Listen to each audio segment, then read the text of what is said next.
So we've seen basically 3 issues around edibles since legalization of marijuana in Colorado, and I like to break them into these 3 categories because I think sometimes they get conflated and people talk about them in strange ways. And so the first one was dosing, and I think it was the most immediate problem that people saw surrounding the poor student who had too much of a cookie and fell off a balcony.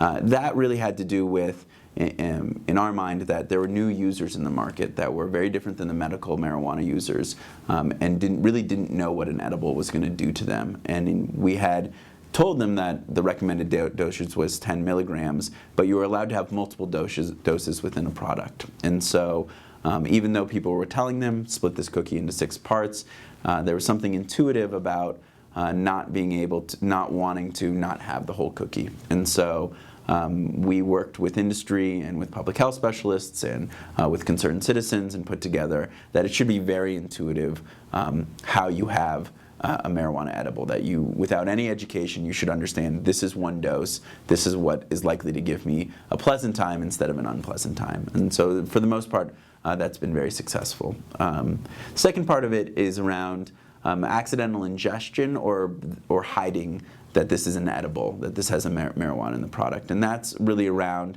the fact that this looks like everyday products for people. And so, if it's lying around your house, a child might be likely to just eat it.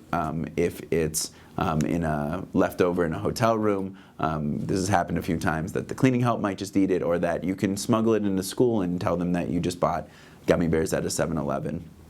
And that's really, there's 2 things that's about. That's about whether or not there's a way to individually demarcate a product that's not easy to scrape off, and so that it becomes obvious that it's a marijuana edible. And that's also probably more importantly about safe storage, making sure that we have the right education out there about how important it is that once you buy this, it maintains itself in a locked and resealable package, and that you keep it out of the reach of kids. And so those are the issues we're working on with the second part. And the third part is what I call the gummy bear problem. And that's that some of these candies, some of these edibles look like candies that kids can go pick up in a candy store. And so this is less about them accidentally ingesting them and more about what message we're sending to kids when the adults around them are eating edibles that look exactly like the same thing that they get for fun or for a treat, and what that's likely to do about their perception of marijuana